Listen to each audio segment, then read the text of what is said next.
Good morning बच्चों। बिंदा पाल हुसैन पाल महाविद्यालय के इस ज्ञान के मंदिर में एक बार पुनः स्वागत करते हैं। प्यारे बच्चों, आपका डीएलएड फर्स्ट सेमेस्टर गणित शिक्षण के अंतर्गत पिछले वीडियो में मैंने आपको पढ़ाया था त्रिभुज के प्रकार और त्रिभुज पे आधारित कुछ महत्वपूर्ण प्रश्न। उसके बाद में अगला जो स्टेप है गणित का वो है आयत, वर्ग और वृत्त। बहुत इम्पोर्टेंट टॉपिक ये भी है। लगभग चारों सेमेस्टर में ये चीज़ आते हैं। सिर्फ क्वेश्चन फर्स्ट सेमेस्टर में आता है, थोड़ा सा आसान आएगा, सेकंड में थोड़ा सा और कठिन आता है। लेकिन जो ये आयत, वर्ग और वृत्त का क्वेश्चन है या किसे कहते हैं, ये आपका चारों सेमेस्टर में है। तो प्यारे बच्चों, जो क्षेत्रमिति का ये इम्पॉर्टेंट टॉपिक है, इसको ध्यान से पढ़िएगा। ये आपके चाहे वो कोई आप कंपटीशन का परीक्षा दे रहे हैं या शिक्षा विभाग से दे रहे हैं या रेलवे विभाग से दे रहे हैं, कोई भी परीक्षा देंगे तो ये चैप्टर हर परीक्षाओं में मौजूद है। तो आइए, आज का जो टॉपिक मैं लिया हूँ वो है आयत, वर्ग और वृत्त की अवधारणा। क्या लिया गया है? आयत, वर्ग तथा वृत्त की अवधारणा किसे कहते हैं, इस पे चर्चा होगी। इस पे कौन कौन से फार्मूले हैं, इस पे चर्चा होगी। और फिर क्वेश्चंस कराएंगे या अगले वीडियो में कराएंगे। तो आइए हम देखते हैं आयत किसे कहते हैं। ये जो आयत है,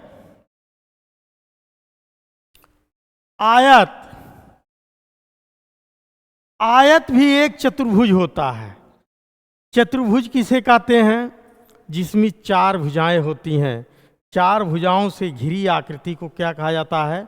चतुर्भुज कहा जाता है। तो उसी चतुर्भुज में से एक आयत भी क्या है? चतुर्भुज है।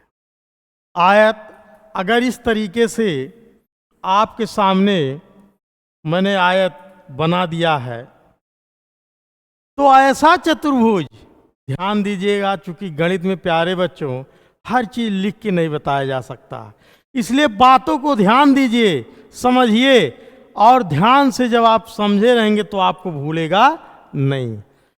ऐसा चतुर्भुज जिसकी आमने सामने की भुजाएं क्या होती हैं? बराबर होती हैं। इस तरीके से अगर ये लिख दिया जाए ए बी सी डी, इस तरीके से ये क्या है? एक चतुर्भुज है। और अगर इसी को कह दिया जाए वह चतुर्भुज जिसकी सम्मुख भुजाएं क्या होती हैं? बराबर होती हैं। क्या होती हैं? सम्मुख भुजाएं बराबर होती हैं। इसका मतलब आमने सामने की जो भुजाएं होती हैं वो क्या होती हैं? आयत में बराबर होती हैं। और क्या होता है? इसके जो कोण हैं आपके, ये कोण कितने अंश का होता है? 90 अंश का होता है। कितने अंश का होता है? 90 अंश का होता है। इसका मतलब यहाँ भी 90 अंश होता है, यहाँ भी 90 अंश होता है, और उसके बाद यहाँ भी 90 अंश का होता है, यहाँ भी 90 अंश का होता है। इसमें ऐसा चतुर्भुज जिसकी आमने सामने की भुजाएं बराबर होती हैं या समांतर होती हैं और जिसका प्रत्येक कोण बराबर होता है अर्थात 90 अंश का होता है, उसी को क्या कहा जाता है? आयत कहा जाता है। आ गया समझ में? ऐसा चतुर्भुज जिसकी आमने सामने की भुजाएं बराबर होती हैं और प्रत्येक कोण 90 अंश का होता है, उसे क्या कहते हैं? आयत कहते हैं। इसमें क्या होते हैं? दो विकर्ण होते हैं। कौन कौन सा विकर्ण? कौन कौन सा विकर्ण है? विकर्ण आपका AC है और क्या है? BD है। ये दो आपके क्या होते हैं? विकर्ण। ये विकर्ण भी आपस में क्या होते हैं? बराबर होते हैं। तो ऐसा चतुर्भुज जिसकी सम्मुख भुजाएं बराबर होती हैं, प्रत्येक कोण 90 अंश का होता है, विकर्ण भी बराबर होते हैं, उसी को क्या कहा जाता है? आयत का क्षेत्रफल कहते हैं। सॉरी, उसी को क्या कहा जाता है? आयत कहा जाता है। ठीक। अब इसमें फार्मूला क्या है, किस तरीके से क्वेश्चन आते हैं इस पे, वो तो मैं बताऊंगा। पहले आयत का क्षेत्रफल क्या होता है? आयत का क्षेत्रफल, आयत का क्षेत्रफल बराबर, ये इसके बराबर है। इसका मतलब आयत का क्षेत्रफल यल गुणे बी, लेंथ गुणे ब्रीथ। क्षेत्रफल में याद रखिएगा सिर्फ दो होता है, क्या होता है? लंबाई और चौड़ाई। लेकिन अगर उसी लंबाई चौड़ाई के साथ साथ अगर ऊंचाई को भी सम्मिलित कर लिया जाता है तो क्या बन जाता है? आयतन बन जाता है। और उसका जो मात्रक होता है वो घन मात्रा है। अगर मीटर में चल रहा तो घन मीटर। क्यों? क्योंकि इसमें अगर ये 5 मीटर है लंबाई और ये 4 मीटर है तो क्षेत्रफल क्या हो जाएगा? 5 चौक 20, लेकिन मीटर गुणे मीटर तो क्या हो जाएगा? Metre square. तो इसका स्क्वायर होगा।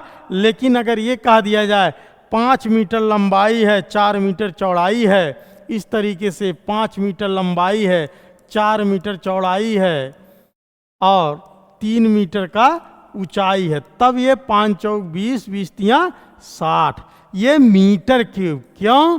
क्योंकि मीटर का 3 बार गुणा है, तब ये क्या बन जाएगा? घनाभ। क्या बन जाएगा? घनाभ का रूप धारण कर लेगा। अब वो क्षेत्रफल नहीं रह जाएगा, अब वो आयतन में आ जाएगा। लेकिन प्यारे बच्चों, ये मैं बाद में आपको बताऊंगा। आप अभी देखिए क्षेत्रफल। तो आयत का क्षेत्रफल बराबर होता है लंबाई गुणे चौड़ाई। किसी का, अब इसमें आपका 3 स्टेप है। आप अगर आपका क्षेत्रफल दिया है, क्या दिया है? क्षेत्रफल दिया है और लंबाई दिया है, लंबाई गुणे चौड़ाई। अब इसमें 2 चीज दिया है, तीसरा आपसे निकाल सकता है, आप उसको ट्रांसफर करके। अगर क्षेत्रफल दिया है, लंबाई दिया है, तो चौड़ाई बराबर हो जाएगा क्षेत्रफल बटे लंबाई। अगर आपका लंबाई निकालना है तो हो जाएगा क्षेत्रफल बटे चौड़ाई बराबर लंबाई। 3 तरीके से, क्षेत्रफल बराबर लंबाई गुणे चौड़ाई, या लंबाई बराबर हो जाएगा क्षेत्रफल बटे चौड़ाई। क्या हो जाएगा? क्षेत्रफल बटे चौड़ाई, या चौड़ाई बराबर हो जाएगा क्षेत्रफल बटे लंबाई। अब इसमें जिस तरीके से क्वेश्चन आपका पूछेगा, आप उसी तरीके से क्षेत्रफल निकाल सकते हो। अगर 3 अननोन है, उसमें से अगर 2 दिया है तो तीसरा आप पक्षांतर करके सवाल को आसानी से हल कर सकते हो। और उसमें पक्षांतर करने में ध्यान यही देना है, अगर गुणे के रूप में है तो जब पक्षांतर दाएं से बाएं या बाएं से दाएं होता है, तो अगर गुणा है तो भाग भाग में बदल जाता है, और भाग है तो गुणे में बदल जाता है, धन है तो ऋण में बदल जाता है, ऋण है तो धन में बदल जाता है। तो इस तरीके से आयत का क्षेत्रफल बराबर लंबाई गुणे चौड़ाई। अगर लंबाई पूछ रहा तो क्षेत्रफल बटे चौड़ाई, अगर चौड़ाई पूछ रहा तो क्षेत्रफल बटे लंबाई। इस तरीके से आप इसको हल कर सकते हो। उसके बाद आता है परिमाप। परिमाप मतलब किनारे का भाग। प्यारे बच्चों, खेत में जो तार लगाया जाता है वो किस क्षेत्र पे लगाया जाता है, याद रखिएगा, वो खेत के परिमाप पे लगाया जाता है। किस पे लगाया जाता है? परिमाप पे लगाया जाता है। इसका मतलब ये चारों भुजा, बाहरी आवरण, कौन सा? बाहरी आवरण, इसी को क्या कहा जाता है? परिमाप कहा जाता है, या परिमित भी इसको कहा जाता है। क्या कहा जाता है? परिमाप भी कहा जाता है, परिमित भी कहा जाता है। अगर कह दिया जाए इतने मतलब 15 मीटर आयत, इस तरीके से आयत का परिमाप बराबर होता है 2 ब्रैकेट में लंबाई धन चौड़ाई। क्या होता है? 2 ब्रैकेट में, नीचे लिख देते हैं, परिमाप बराबर होता है 2 ब्रैकेट में लंबाई धन चौड़ाई। इसका मतलब 2 बार लंबाई है, जो लंबाई नीचे है वही लंबाई है। चारों भुजाओं का योग करोगे तब भी वही आएगा। उसी को बना दिया गया है 2 ब्रैकेट में लंबाई धन चौड़ाई। अब परिमाप ना कह के क्वेश्चन इसमें जो पूछता है, कहेगा 5 मीटर लंबाई और 4 मीटर चौड़ाई का कोई खेत दिया हो, उस पे तार लगवाना है, तो तार कितने मीटर का लगवाया जाए या कितना मीटर तार लिया जाए कि पूरे एरिया को क्या कर दे, पूरे एरिया पे तार आपका लग जाए। और वो तार जो लगता है वो बीच में नहीं लगता है, याद रखिएगा, वो किनारे वाले भाग पे लगता है, इस भाग पे लगता है। तो ये क्या है? आयत का परिमाप है। इसका मतलब 2 बार लंबाई और 2 बार चौड़ाई जोड़ देंगे तो क्या कहलाएगा? परिमाप कहलाएगा। इसका मतलब 2 ब्रैकेट में अगर 5 है 4 है तो 5 + 4 कितना आ जाएगा?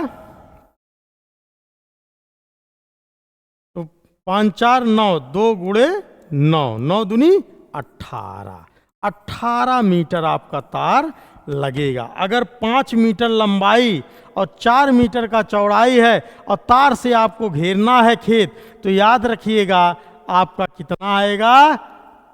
9 दूनी 18, 18 मीटर अगर तार आपके पास है तो आपको कोई समस्या नहीं होगी, आप आराम से उसको घेर सकते हैं।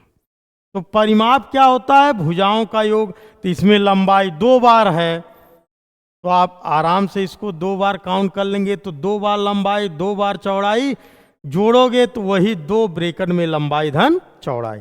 तो क्षेत्रफल बराबर होता है लंबाई गुणे चौड़ाई, और आयत का परिमाप होता है 2 ब्रैकेट में लंबाई धन चौड़ाई। इसके बाद विकर्ण। आप ये देख रहे हो 2 विकर्ण है। अगर विकर्ण की बात किया जाए, AC,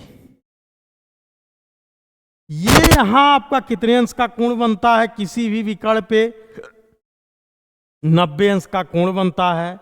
तो विकर्ण, इसमें पाइथागोरस प्रमेय जो थे उन्होंने दिया था कि अगर समकोण कोई त्रिभुज बन रहा है, इस तरीके से क्या बन रहा है? एक समकोण त्रिभुज बन रहा है, ये भी आपका समकोण त्रिभुज बन रहा है। और समकोण त्रिभुज में अगर देखा जाए तो यहाँ ये आपका क्या कहलाएगा? विकर्ण कहलाएगा या कर्ण का। तो कर्ण का स्क्वायर बराबर होता है, इसका मतलब AC का स्क्वायर बराबर हो जाएगा, क्या हो जाएगा? AC का स्क्वायर बराबर DC का स्क्वायर प्लस AD का स्क्वायर, AD का स्क्वायर, या AC बराबर हो जाएगा √ DC का स्क्वायर प्लस AD का स्क्वायर, या वही हो जाता है √ L स्क्वायर प्लस B। इसका मतलब विकर्ण बराबर होता है, अगर देखा जाए तो नीचे विकर्ण बराबर होगा आयत का विकर्ण √ L square plus B square, ये आपका है। तो 3 मैंने फार्मूला आयत में बताया।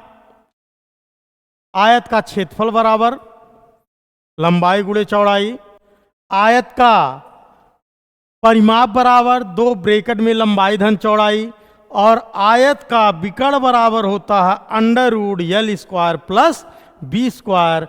L क्या है? लंबाई है, B क्या है? चौड़ाई है। तो इस तरीके से इस पे क्वेश्चंस भी आते हैं। क्वेश्चंस मैं अगले वीडियो में कराऊंगा।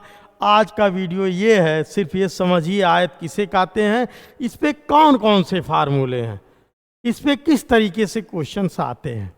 तो ये हुआ आयत। तो आइए हम देखते हैं आयत के बाद में वर्ग क्या होती हैं, वर्ग क्या होता है। वह चतुर्भुज आयत अगर इस तरीके से बना दिया जाए,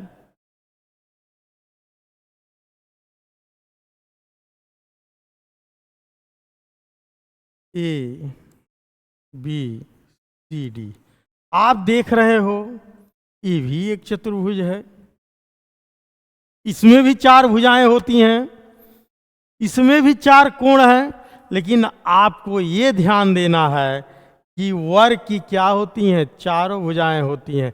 इसमें भी 2 विकर्ण हैं।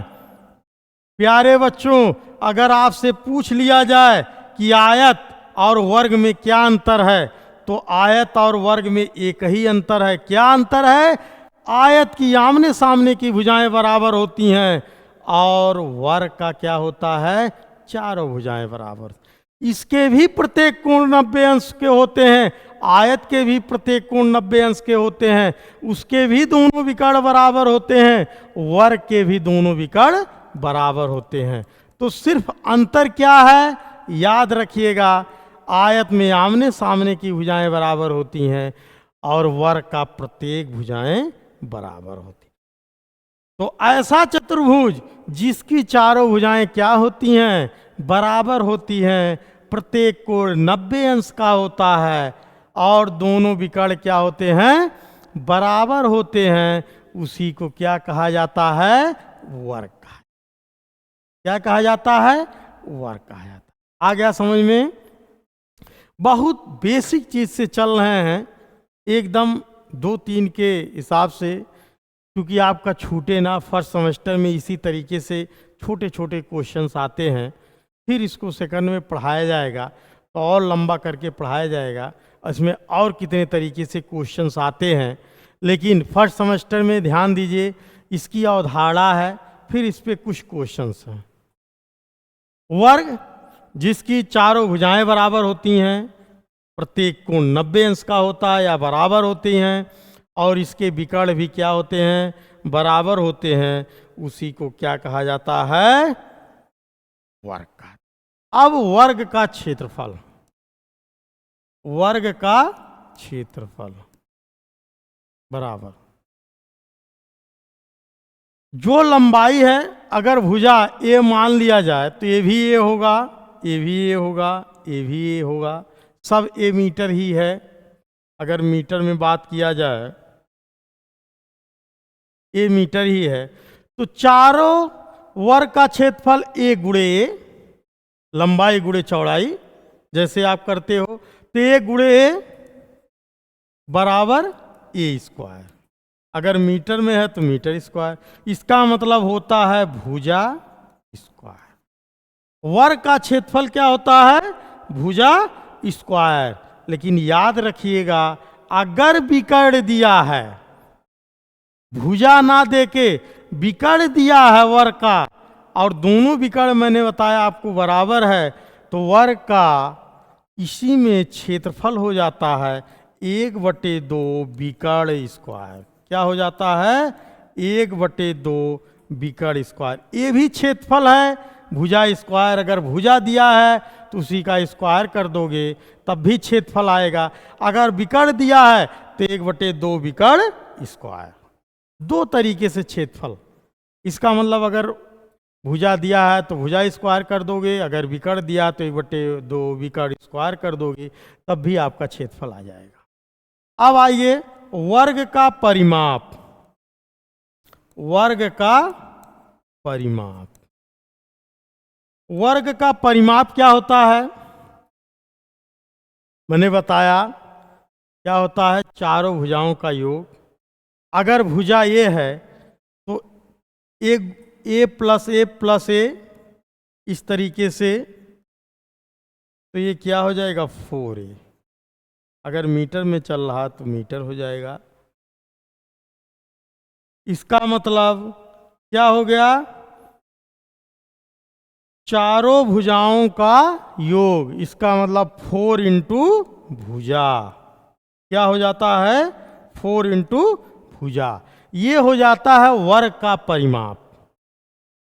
लेकिन एक कह दिया जाए वर्ग का विकर्ण बराबर क्या होता है, तो वर्ग का विकर्ण बराबर हो जाएगा √2 इंटू भुजा, √2 इंटू भुजा। वर्ग का विकर्ण बराबर हो जाता है √2 इंटू भुजा। इस तरीके से वर्ग में भी आपके 3 फार्मूले हैं। वर्ग का क्षेत्रफल बराबर भुजा स्क्वायर या 1/2 विकर्ण स्क्वायर। वर्ग का परिमाप 4 इंटू भुजा, चूँकि चारों भुजाएं क्या होती हैं, बराबर होती हैं। और वर्ग का विकर्ण बराबर होता है √2 इंटू भुजा। तो इस तरीके से ये आपका है। अगर कह दिया जाए एक वर्ग की भुजा 6 सेंटीमीटर है, तो कह दिया जाए इसका क्षेत्रफल ज्ञात कीजिए, तो वर्ग का क्षेत्रफल क्या करोगे, भुजा स्क्वायर है, इसका मतलब 6 का स्क्वायर कर दोगे, 6 36 मीटर स्क्वायर। परिमाप का रहा है तो 4 गुणे भुजा, तो 6 चौक 24।